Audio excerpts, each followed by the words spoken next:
Morning Barbados, every opportunity we have to talk with people who are of interest to other people everywhere, we seize it. In fact, recently you heard from some of our friends in Africa, and today we have the opportunity of finding out about our friends in the Bahamas. In fact, it's a special pleasure to have Mr. Spence Finlayson with us. He is a master motivational speaker. Good to have you with us on Morning Barbados. Thank you. Good morning. Thank you. Well, you have to take me back because your history is very interesting. Not only is your name, I understand, connected to the Scottish. Yes. You also started your career by simply being involved in the hospitality industry and then moving into sales. So yes. Tell me about Spence. Yes, thank you very much. Well, I started off as a front desk clerk in the hospitality industry 2 months after graduation from high school. Wow. Someone came and looked for me, and the assistant manager of the hotel, he says, "We need you." I started off as a front desk clerk. This is a prestigious hotel in Nassau called the Life Key Club, which is the home of a lot of rich and famous people. As a matter of fact, William Paley, the founder of CBS, had a home at Life Key. Oprah has a home there, Diana Ross, and the list goes on. All of the Greek shipping tycoons, they have homes at this place where I worked. The Kennedys, of course. So I worked in the hospitality industry for a number of years, starting at Life Key and ending at Paradise Island as an assistant manager for Resorts International, which eventually became the Atlantis Resort, which Saul Kersner from South Africa came and started that whole big thing. But I left there to join the phone company, Bahamas Telecommunications Company, as a sales representative with the Yellow Pages. How do you make that transition? It was a serious transition. As a matter of fact, I never saw myself working for the phone company when I was in the hospitality industry. But I made the transition. It turned out to be one of the best jobs that I ever had. I like people, I like dealing with people, and it turned out that I like selling, and I was good at it. And actually, I got into the career of motivational speaking. I don't like to say accident because I think everything is divinely ordained by God. Absolutely. And coincidence is God's way of staying anonymous. While working for Batelco in South Florida, I met some people who thought I had some ability to be a sales trainer, to train salespeople. So I went with them to Dallas, Texas, and I trained with them. But while doing a presentation, a group presentation, they said, "Hey, you sound like a motivational speaker. You're good at that." And at the time, I really was not familiar with motivational speakers.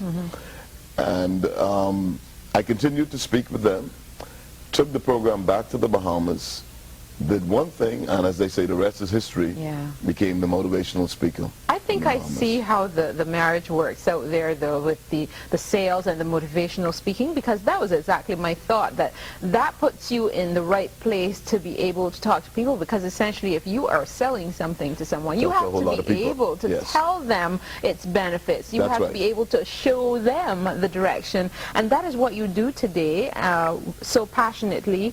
Dare to be great. Yes. Now that's skipping past a number of things, but that's your current TV show. Tell me about what preceded that. The television show, Dare to Be Great, I had one before, a number of years ago when I first got into the business as a motivational speaker. It was so new to the country and to a lot of people. As a matter of fact, people would ask me, "A motivational speaker, a motivator, what do you do? What do you do? Is that a job? Is that a job? Really? People, do you get paid for that?" People still ask that. But so I decided I went to the TV station in hopes of doing a 5-minute radio program on motivational tips in the mornings. Yes. The program director at the time, the sales manager actually, Pap Walks, I'm grateful to him to this day, he says, "You don't want to do radio, my brother. You want to do television." So that's ZNS That's TV ZNS 13. TV 13 in Nassau, Bahamas. I took him up on the offer and I did my first 13-week series of the Possible Dream television show. Very nice. That went on so well that it ran for another year. But I only wanted to do that program to introduce myself to the public as a motivational speaker. Many people thought I worked for the television station. They wanted to know, how come you're off? Why did they take you off? How come you're not working with the station anymore? Right? And I didn't do that. So for a number of years, I traveled around the Caribbean as a motivational speaker.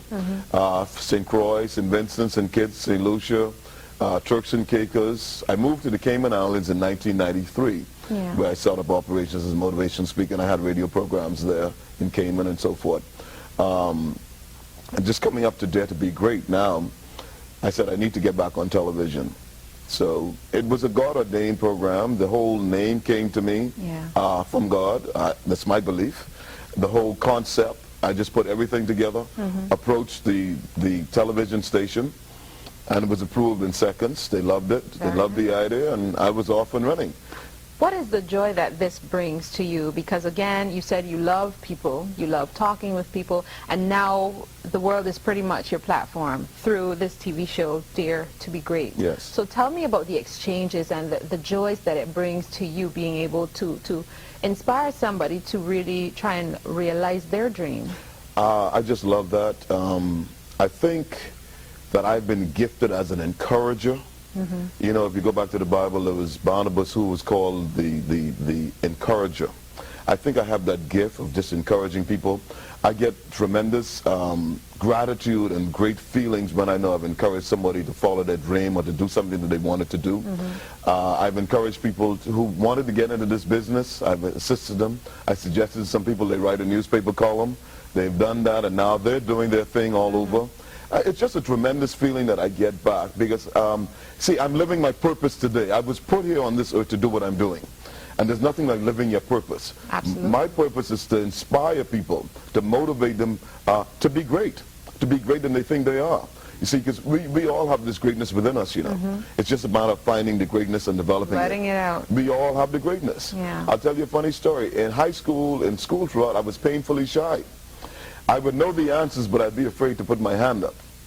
And one of my teachers back in high school saw me when I first started as a motivational speaker, and he says, my God, God is amazing. Here is Spence Finlayson, who never said anything, a great athlete. He performed on the field, but in school he never said anything, knew the answers, and here he is now talking to people all over the world. Absolutely. But it's only God. I think so. I give it to God. But it's interesting. You mentioned God a lot, and I believe personally that, you know, you really have to be led if you want things to go well for you in the world. Whatever you do, that's what I've been raised to believe. Put God first. Yes. But you don't call yourself Pastor Spence Finlayson. No, I don't. Is that a part of your calling?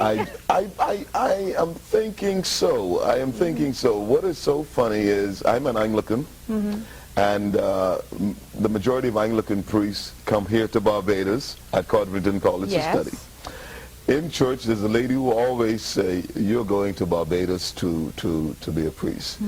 And just recently at church, I said, you know what? I'm going to Barbados. This trip, I was coming here for the Barbados Hotel and Tourism Association as their keynote speaker for the luncheon.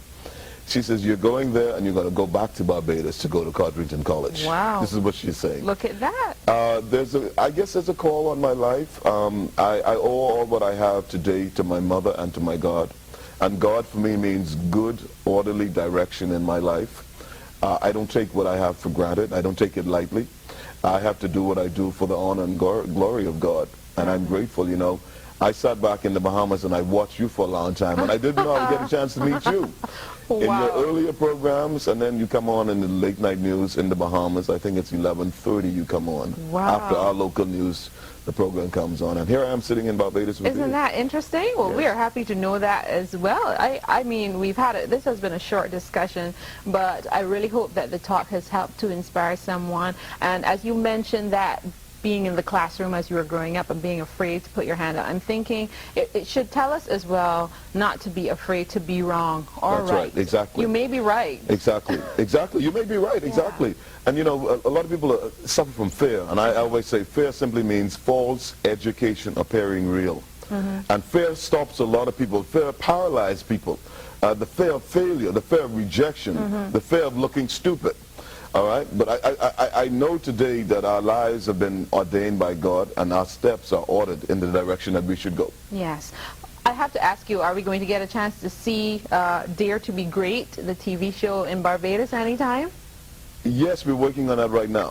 We're working on that right now, and I'm looking forward to having Dare to Be Great in Barbados, actually with outstanding and celebrated personalities from Barbados on the program. Say no more. I look forward to seeing it. We will hope that things will work out. But Dare to be Great, you've been hearing from Spence Finlayson, and the name Finlayson, that's the Scottish connection there, but certainly he is all Bahamian, but truly a Caribbean man, and a man who's looking to share his message of inspiration with the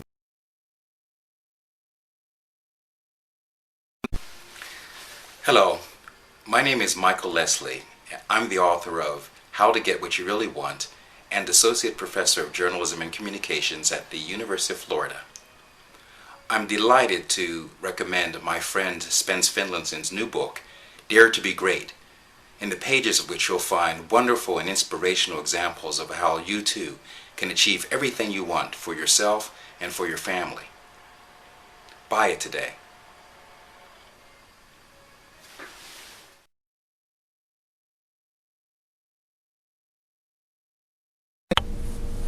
Hello, my name is Dr. Joseph Etzel Edmonds. I'm the former ambassador of St. Lucia to the United Nations, to the Organization of American States, and to the United States. I'm very pleased and I'm honored to be part of the launching of Spence Finlayson's book, Dare to be Great. This is a powerful book which I recommend to all sectors of our Caribbean community and indeed our global community. Spence gives us an idea of the different challenges that we all would face in life. He gives us an idea of the challenges that he himself went through, fortified by the experiences of other very successful people, very successful personalities, scholars, philosophers, and also the Holy Bible, all of it condensed and translated in a form which is very much down to earth. I am sure when you read this book, you too will be inspired by it, as it has inspired me in my lectures, my presentations on the Triangle of Success, which is my motivational book particularly for the young people, the leaders of tomorrow. I recommend it to you with confidence.